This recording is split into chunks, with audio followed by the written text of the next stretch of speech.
Well, welcome to 4 Oak Street. I've been quite busy, so what have I done? Well, I've completed the retaining walls, which you can see starting here at the back of the platform there, right through to the station to the left side here. I've been asked how I've made these. These are 3mm MDF covered in brick paper, weathered, and you can see there's no capping yet, but once the capping's been put on, they should look reasonably good. So looking back at the station, it's starting to look quite good. You can see the road there with the truck on. That's just to give me an idea of heights. That's where the shops will be. So these retaining walls took quite a while to complete. Let me just get it back in focus. So they go right through to the new tunnel, which I have completed, and we now have, I suppose we'd call that the bones of the tunnel. So I can now actually lift that up and show you the inner bits.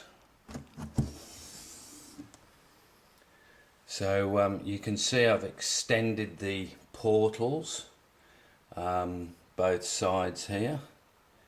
That'll make it quite dark into the tunnel. It's just MDF construction with like a bead. So there's also at the back there an area where I can get my hand in and can clean the track. So that will all sit down.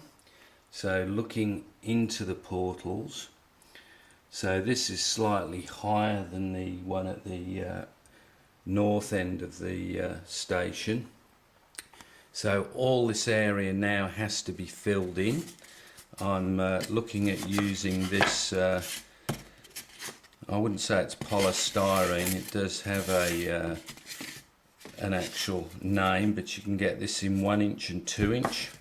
It can easily be cut. So this whole area now will be filled with this. You can see that I've got a bridge in place for the road. The road will come through here. On the top there'll be, I'm guessing, more buildings. And all this area will also be filled with this substance here before putting the road in, which I will probably make out of 3mm MDF. And I'd like any feedback on anybody that's used the Fuller road system. I'm thinking that based on where the actual vehicles could start, which would be on the housing estate above that tunnel there that I'm looking at, that we could have quite a good run for a vehicle, crossing the bridge, even coming down the side here. I just thought I'd give you another view looking from the end of the south tunnel. Looks reasonably good looking from this way.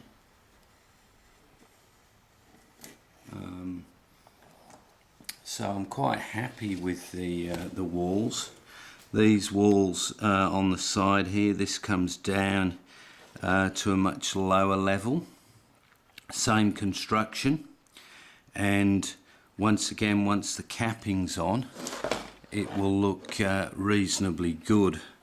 So I'll just put the capping on here, and you can see it will look reasonably good. And as mentioned, this road will come down here to where the engine shed and some sort of goods yard will be. And that's reasonably what I've done. I've finished ballasting up to the viaducts, and I've weathered the ballast. Probably have to go over it again. It's a little darker in this section. The other sections I've done are a bit lighter. Struggling with the Chinese airbrush, that needs to be replaced. But I'd also thought I'd mention some of the things that I've been building this with, and probably the best thing that I've got is the old ironing board here. Absolutely perfect for cutting stuff and I don't know, all sorts of things. It certainly had its use. It's got many cuts in it. And this is my old microwave bench here, which is on wheels, which can be moved around. This is where I keep most of the stuff. So just back to the retaining walls. The retaining walls are just fastened to the 10mm ply that the track's sitting on here to create this extra level to give it a bit more of a 3D effect. I've used things like cardboard here just to help with the join, and obviously across the board joints I'm going to have to put the pieces in here, so when it is disassembled, it should go back together quite nicely, and we won't get too many great big lines through the scenery. But I'm quite excited to start doing some infill now with this polystyrene, which is reasonably cheap. You can buy it in a big sheet for the 2-inch and the 1-inch and the 20mm. So I think once I actually start getting this filled in behind the station where there's going to be a car park, I'm also looking at where the main road with the Metcalfe shops no doubt will be, the high street, having some arches that back onto the car park with possibly some sort of warehouses in the arches like they used to do. Signal box has to go here. I've just got a little hut at the moment in place, but yes, quite pleased. It's amazing what you can achieve when you get stuck into it.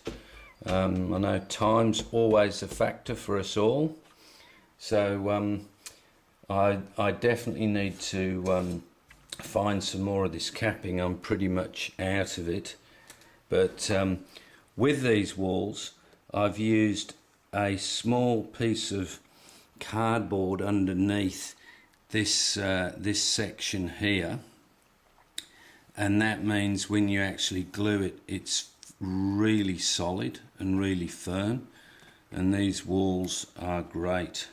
So I had looked at maybe purchasing them, but because of the amount of the walls that I needed, I figured I could do something with 3mm MDF, which is really quite flexible, and once you use PVA, works a treat. So that's the update. So hopefully next one we'll start to see a bit of the infill, and away we go. So that's it from Four Oaks. If anybody's got any input into the Falla Road system and the potential to get some English vehicles, please message me. Once again, thank you from sunny Australia. Bye.